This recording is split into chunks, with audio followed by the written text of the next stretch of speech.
Olá, pessoal! Sou o assistente do professor Diocleciano e hoje vou substituí-lo nesta videoaula, pois ele não vai poder estar com vocês hoje. Mas não se preocupem, ele está bem. Bom dia, pessoal. Como vocês veem, hoje vai ser o meu assistente que vai dar aula para vocês, tá? Então peço que vocês prestem bastante atenção no conteúdo, não precisa se preocupar, estou tranquilo. Eu apenas vou resolver uns probleminha lá em Brasília, mas estarei de volta logo. Preste bastante atenção na aula, que vai ser bastante interessante, ok? Então, pessoal, vou deixar agora vocês aí com o meu assistente. Então, pessoal, agora é com a gente, mas antes de começarmos nossas aulas, vamos assistir um vídeo. Peço que prestem bastante atenção. Você pode fazer as coisas fáceis da vida, mas isso fará a vida ser difícil, eu prometo. Mas se você sair e fizer as coisas difíceis, como estudar enquanto seus amigos estão nas festas, se preparar para uma prova com 1 mês de antecedência, enquanto todos saem para curtir a noite. Se você for e fizer as coisas difíceis, essas que ninguém quer fazer, a vida será fácil. É uma escolha que você tem que fazer. Você tem que dar um passo e trilhar aquele caminho. Trilhar aquele caminho solitário, escuro e frio caminho. Aquele que ninguém quer trilhar. É nele que você irá se encontrar. Por que você não quer crescer? Por que você se contenta apenas com a nota suficiente para passar? Por que você fica evitando se desafiar e encarar a vida como se você tivesse 100 vidas depois dessa? Por que isso? Porque se sair bem na faculdade, na universidade, é difícil. É difícil conseguir boas notas. Mas nós somos responsáveis pela vida que vivemos. E quando a responsabilidade é sua, você diz: se está difícil, então faça o que é fácil. Não permita que isso te pare. Não há jeito fácil. Qual é o jeito fácil de melhorar suas notas? A sua atitude em relação a isso. E decidir que você não está usando todo o seu potencial. E decidir que as suas notas não representam o que você realmente pode alcançar.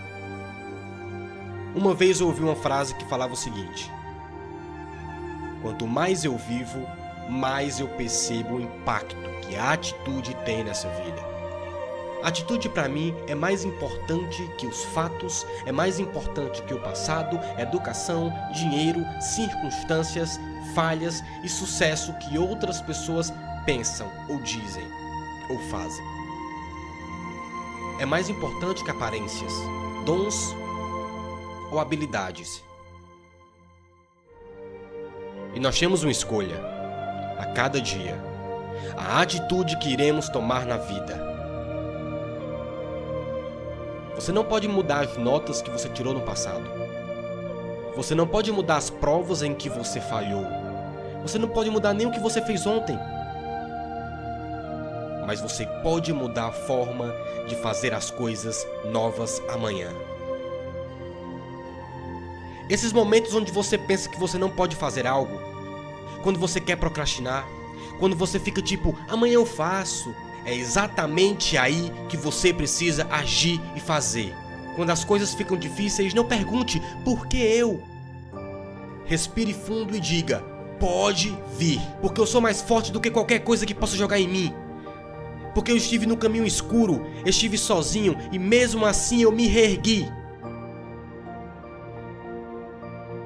Se você falhou, isso significa que você está perseguindo algo pelo qual vale a pena falhar. Se você falhar, não acabou ainda. Se você falhar, estufe o peito e olhe firme. Se você puder manter o olhar, você pode levantar. E se você pode aprender, então nunca terá falhado. Você não perde se aprender. Agarre a vida pelos cabelos e vá com tudo. Pare de esperar. Pare de buscar a aprovação alheia. Tente. Arrisque. Não há nada pior do que se arrepender e pensar como aquilo poderia ter sido. Quanto você quer isso? Você está apenas falando ou está estudando? Sucesso não é uma estrada da alegria. Grandeza é cheia de adversidades e obstáculos. Quão intensamente você quer isso? O quanto você está dedicado a alcançar notas incríveis? Quando você acordar de manhã, não olhe os seus e-mails. Não vá para o telefone. Não pense nos problemas e nada que te deixe para baixo. Foque!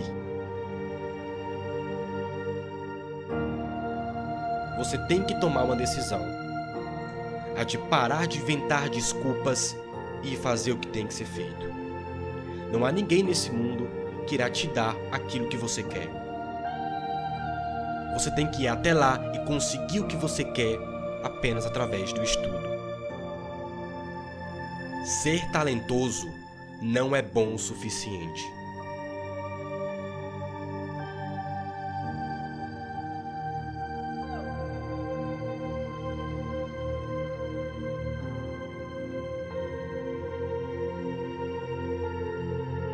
E aí, pessoal, gostaram da mensagem? Bom, então vamos dar uma revisada em nosso conteúdo. Então, pessoal, vamos assistir uma videoaula do YouTube, mas vamos prender nossa atenção somente até as funções oxigenadas. Vamos lá! Os compostos orgânicos são aqueles formados por cadeias carbônicas, ou seja, conjuntos de átomos de carbono, o elemento principal, ligados entre si e com outros elementos químicos. Por ser tetravalente, cada átomo de carbono é capaz de realizar 4 ligações com outros átomos, o que contribui para a formação de diversas estruturas. Para você ter uma ideia, hoje são conhecidos mais de 19 milhões de compostos de carbono. Para facilitar o estudo e a identificação desses compostos na química orgânica, as funções orgânicas os classificam de acordo com estruturas e propriedades semelhantes. No vídeo de hoje, vamos falar das 4 funções orgânicas principais: hidrocarbonetos, funções orgânicas oxigenadas, funções orgânicas nitrogenadas e funções orgânicas halogenadas.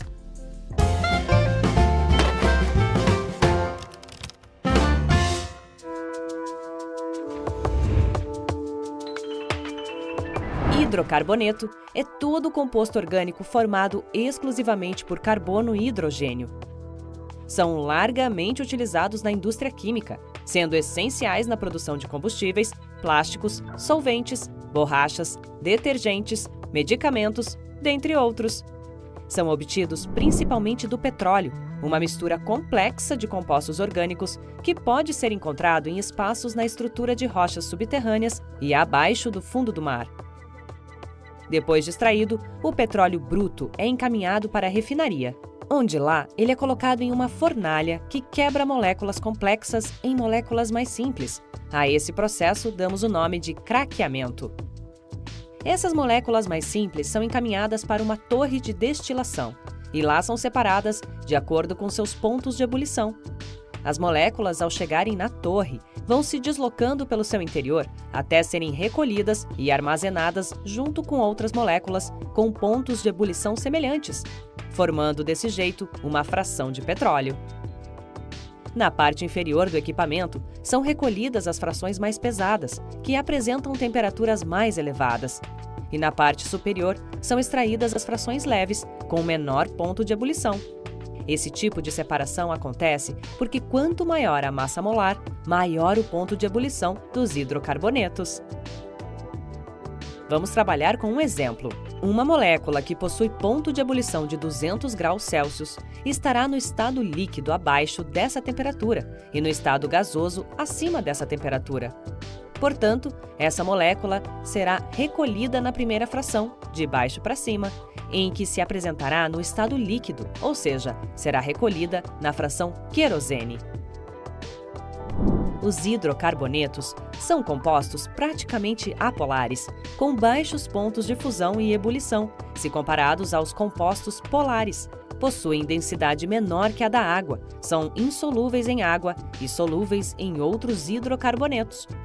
A reatividade destes compostos aumenta de acordo com a quantidade de insaturações em sua cadeia. Os hidrocarbonetos podem ser classificados de acordo com a estrutura da cadeia e o tipo de ligação. Quanto à estrutura da cadeia carbônica, os hidrocarbonetos podem apresentar cadeia aberta, cadeia cíclica e cadeia aromática. As cadeias abertas ou alifáticas são aquelas que não formam figuras geométricas, ou seja, apresentam extremidades e são divididas em alcanos, quando possuem somente ligações simples, que é o caso do butano, presente no gás de cozinha. Alcenos, quando possuírem uma ligação dupla, que é o caso do eteno ou etileno, precursor do polietileno. E alcinos, quando possuírem uma ligação tripla, que é o caso do etino ou acetileno, utilizado em maçarico culinário. Outras classificações específicas também podem ser utilizadas, como a dos alcadienos, que possuem duas ligações duplas, que é o caso do butadieno, precursor de borrachas. Já os compostos cíclicos são aqueles que formam figuras geométricas e são divididos em ciclanos, quando a estrutura fechada possui somente ligações simples, que é o caso do ciclohexano. Ciclenos, quando a estrutura fechada possui uma ligação dupla, que é o caso do ciclopenteno. E ciclinos, quando a estrutura fechada possui uma ligação tripla, que é o caso do cicloheptino. Por fim, temos as cadeias aromáticas, que possuem um núcleo de benzeno em suas composições. Um exemplo é o tolueno, um aditivo para combustíveis. Agora que você estudou os hidrocarbonetos, que tal aprender sobre outras funções orgânicas?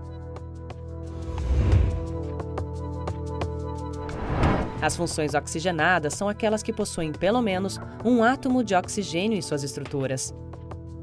A mais comum é o álcool, em que um carbono não aromático está ligado a um grupo OH. Se o carbono ligado ao OH tiver outro carbono como vizinho, teremos um álcool primário. Se ele tiver 2 carbonos vizinhos, o álcool será secundário. E se ele tiver 3 carbonos vizinhos, o álcool será terciário. Os álcoois são incolores, com cheiro e sabor característicos, inflamáveis e de alto ponto de ebulição. Os mais comuns são o metanol, utilizado como combustível de carros de corrida. O etanol, utilizado como combustível de automóveis, limpeza e na produção de bebidas. E a glicerina, utilizada como agente umectante em produtos para pele e alimentos. Quando um carbono ligado a um OH também realiza uma dupla ligação com outro carbono, teremos a função orgânica enol. Fenol é toda substância em que um carbono aromático está ligado a um grupo OH.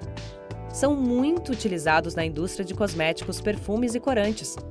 Alguns exemplos são o eugenol, presente no cravo, a vanilina, presente na baunilha, e os cresóis, presentes na creolina, um tipo de desinfetante. Éter é toda substância em que um oxigênio está no meio de 2 carbonos. São muito inflamáveis e possuem cheiro muito intenso. É utilizado em laboratórios como um solvente na extração de gorduras e também para dissolver graxas e tintas. O exemplo mais comum é o éter dietílico, chamado popularmente somente de éter, que já foi muito utilizado como anestésico, mas sua toxicidade o proíbe para essa finalidade atualmente. A carbonila não é uma função, mas é uma estrutura muito específica e importante na química orgânica. É um átomo de carbono que realiza uma dupla ligação com o oxigênio, uma ligação com o resto de uma cadeia carbônica ou hidrogênio, e a quarta ligação é o que determina as próximas funções orgânicas. Você já deve ter ouvido falar sobre conservação de cadáveres quando detetives precisam fazer uma investigação criminal. Sabe o que é usado para isso? Formol, que é um tipo de aldeído, cuja estrutura apresenta um hidrogênio na última ligação de carbonila. Estes são caracterizados pelo odor agradável e frutado quando formado por cadeias carbônicas grandes, e odor mais irritante e picante quando formado por cadeias carbônicas pequenas. Como você deve imaginar, o cheiro de um laboratório criminal não deve ser dos melhores. Outro exemplo é o cinamaldeído, utilizado como aroma de canela. Sabe aquele cheiro que vem dos removedores de esmalte? Lá dentro existe a propanona, também chamada de acetona, que é justamente o principal exemplo de cetona, cuja estrutura apresenta uma carbonila entre 2 carbonos. Estas apresentam odores agradáveis quando formadas por cadeias carbônicas pequenas. Não é à toa o cheiro agradável daquele frasco, mas não deixe-o aberto por muito tempo, pois a acetona pode evaporar. Outro exemplo é a jasmona, utilizada como aroma de jasmim. Hora de comer! Aqui no prato temos arroz, feijão, carne e salada. Que tal temperar a salada com vinagre? Você sabia que dentro do vinagre existe um ácido? Pois é, ele é o ácido acético, um exemplo comum de ácidos carboxílicos, cuja estrutura apresenta um OH na última ligação de carbonila. Estes apresentam odores fortes quando formados por cadeias carbônicas pequenas e desagradáveis quando formados por cadeias carbônicas grandes, sendo estes responsáveis pelo cheiro após a prática esportiva. Outro exemplo é o ácido butanóico, presente na manteiga rançosa. Ei, olha só! Vários pirulitos! Quer um? Pode escolher! Tem de morango, de maçã verde e de pera. Enquanto você escolhe, vou te contar uma coisa. As essências usadas para dar sabor ao doce são exemplos de estéreis, cuja estrutura apresenta um oxigênio seguido de cadeia carbônica na última ligação de carbonila. Estes são produzidos em reações químicas entre ácidos carboxílicos e álcoois, essa chamada de esterificação. Apresentam cheiros agradáveis e são utilizados como aromatizantes e como um combustível chamado biodiesel. O butanoato de etila é a essência de morango, o etanoato de butila é a essência de maçã verde e o etanoato de isopropila é a essência de pera. Então, já escolheu o pirulito que vai comer? Bom, pessoal, espero que essa videoaula tenha contribuído para a aprendizagem de vocês. Quero agradecer a atenção de todos e muito obrigado. Até a próxima!